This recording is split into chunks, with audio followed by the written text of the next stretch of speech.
Hey, what's up, people? My name is Victor Gray. I'm creative director for Ricetta Interior Design and lead instructor for Excel by Ricetta. So today I'll be discussing with a couple of people, and these are typically people who are looking to start a career in interior design. And I'll be talking about 8 points you should bear in mind before you start your career. And these are things that people have raised concern about, things that have held them back on starting their own journey, or actually, for some people, things that have actually pushed them to start. So, number one, know the difference between an interior designer and an interior decorator. What's typically the difference? The decorator works with, like fabric, furniture, colors, painting up a space, putting up curtains, etc. Talking about the beautification of the space. But what does the interior designer do? He does everything the decorator does, but also works on things like architectural planning, space planning, furniture arrangements, client management and relationship, client psychology also. So knowing how to actually make you enjoy your space and how the space flow would enhance how you use that space. Also lighting, also colors, things like that. Ceiling plans, space planning, electrical drawings to a minimum. So where the interior designer ends at electrical drawings is things like socket and switch position so that they align with the entire goal of the design.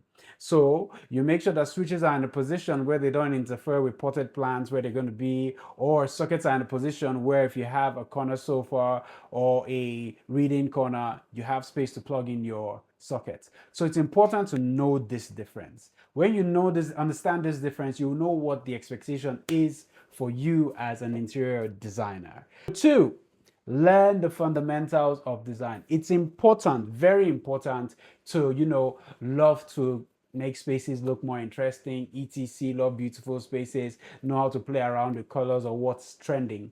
But it's also very important to understand the principles of design. Things like balance, things like proportion and scale, emphasis, all the important parts. These are the things that form the structure of interior design.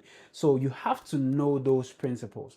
Understanding those principles and knowing how to apply them will actually boost you as an interior designer. That's, in fact, you've left the position of a decorator and gone further into interior design. So you have to understand these things. Next would be softwares.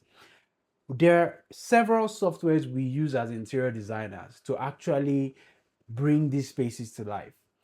They are the important ones you should know as an interior designer. I'll take, for instance, SketchUp, AutoCAD, great addition, great softwares you should know. However, SketchUp is for three-dimensional work. So are you going to be doing that much 3D work, or is it something you can outsource? If it's something you can outsource, get the right hands to do that and outsource it. But you see, space planning is something you have to be able to do on your own. And that's where AutoCAD comes up. But there are people with the concern that AutoCAD can be expensive, especially with us here in Nigeria. AutoCAD can be expensive. So rather than use AutoCAD, there's Rayon. It's a cheaper alternative, but also gives you access to the resources that can help you plan spaces, both in terms of furniture and in terms of planning the lighting scale. So it's important to know those things. So approach softwares in terms of what do I need to develop an, should I say, a basic interior design presentation. What do you need? You need a software to be able to make layouts on. You need a software to be able to do presentations on. You need a software to be able to edit on. We have Canva, we have Rayon, and there are other softwares there. I don't want to go into saying Adobe because these are Adobe is the whole Adobe compilation is a software that is very, very expensive. And there are other alternates that can actually get you to do these things in a more affordable way. So consider the right software. Next, build a portfolio. Now, some people think I have to work with someone to get the right portfolio. I have to work. Yes, it's better if you work with someone and have actual physical work. But sometimes start with 3Ds. Just play around with your space. Do a layout of your space. Create a concept of your space, a fictional space. Create something and build it as a portfolio. What people want to see. So let me take you back a bit. When you finish learning interior design, the next thing you want to do is intern. When we are picking interns, we want to pick people we know can actually use certain softwares and then also can be a little bit creative. So we want to see how creative you are. So if you can take your space and play around with it, take a fictional space, do something with it, then I understand, oh, this person can actually use these softwares to this level. And also they know how to plan spaces, they know how to develop concepts, etc. So it's important, very important to know these things. It will help you build a very good portfolio. And let me tell you, nobody expects too much from you. They just want to know. So, okay, let me pause for a bit. When I'm picking interns, I want to know your commitment level to this career you want to go into. And how would I know? Is how much you invest into your career. What are you doing with your free time? Scrolling on TikTok, or actually learning new softwares or new AI skills, or even looking at for how to convert things online, then I will know what you're focused on. And that's what most people who want to take in an intern do. So as you start now your career, very important, build your portfolio. Virtual work is fine. If you have real work, that's physical work, that's even better. But don't let the fact that you don't have real work limit you. Virtual work, great stuff. Keep it pushing, man. Next, choose your business path. Now, it's very important. If I'm going to start out my own interior design business, it means that when I get out of training, I'm registering my company, I'm building a website, or even if I don't have a website, I'm gonna have my social media and I start posting stuff and people see that, okay, I'm into this. However, if I'm looking to work with someone, I don't want to do all that because once the person just Googles me and sees that I'm posting my own work, there's already this contention that maybe we shouldn't work with this person because they won't be here for long. Every employer wants staff that will commit to their business and stay long term. I'm telling you, anybody who tells you that's not what they want, oh, they just want to build you so you can go, is lying to you. I want staff that will commit, take my business. I say it to my staff, carry my business on your head like it's yours. Now, what I'll do on my own end is to make sure that you get the reward for doing that. But every employer needs to know that they can trust you for a number of years to be with them.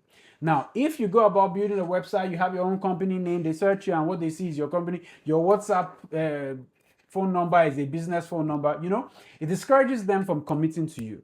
So if you want to work with someone, even if it's for a couple of years to learn, you have to drop all that and then focus on building yourself as an employee. Now, if you're going to work as freelance, you should also build your portfolio, build your career, build your lifestyle as someone who's going to be doing freelance. So yes, I have a website, but in that website is written there, freelance interior designer. So I know that, okay, he could be working for me and also working for multiple people. So build your career, build your business part as someone, depending on where you're going. Don't mix it up. Take this advice and shoot, you go far. 6, start getting clients. You might wonder, how am I going to get clients? How am I going to do this? Do I just walk into a shop and tell them, I can design your space? Yes, walk in. If you have the confidence to do that, walk in. If you have a good circle of friends, start with their spaces. Let me tell you, don't be too profit-minded when you start out. That's the way you can. Remember, you're trying to build your portfolio. So in as much as you want to make money, remember that having a good physical portfolio is good. So now you've done your virtual portfolio. Now you want physical images in the actual projects. So what you need to do is work with people, starting with your friends, starting with family, neighbor, colleagues. Let me do your space for you. I'll just charge you for the material. Let me do your space for you. I'll just charge you a little bit on the project management. And then you do that. You see that your circle of business will start to expand because when you do a couple of good jobs for some people, they refer you to other people. And that's how you start. So you can also walk into an organization and give them your portfolio and tell them, okay, I could actually do this. Or as I did when I started on my career, I walked into some organizations and then, I couldn't start measuring their spaces. And I visually looked at the space, estimated some dimensions, and came up with a model of what their space could look like if they were to use me to design it. Let me tell you the truth, in all honesty, none of them reached out to me. But you could have people that will reach out to you and tell you, okay, yeah, let's try this. Remember, don't try and take advantage of the profit part then. it is good to have that in your portfolio. 7, cultivate the right mindset. See, there's something called imposter syndrome, and it's typically doing what everybody else is doing. There has to be a niche, there has to be something unique about you. Let me tell you my own secret, yeah? I'm very transparent. In my invoices, I have item by item, everything. I don't put a markup on my items. What I charge you for is 2 things: logistics and project management. So what does my logistics cover? My logistics cover everything you're buying and getting them to site. So we take a sum and cover everything, so that when you go to, if we're gonna get like a television now, if you go to the store, I'm charging you about the same price the store will charge you. But the logistics covers the installation, covers the transporting of the item, and any other thing that could come with that item. It could be furniture also, so same thing would apply. Now, my project management fee is my fee.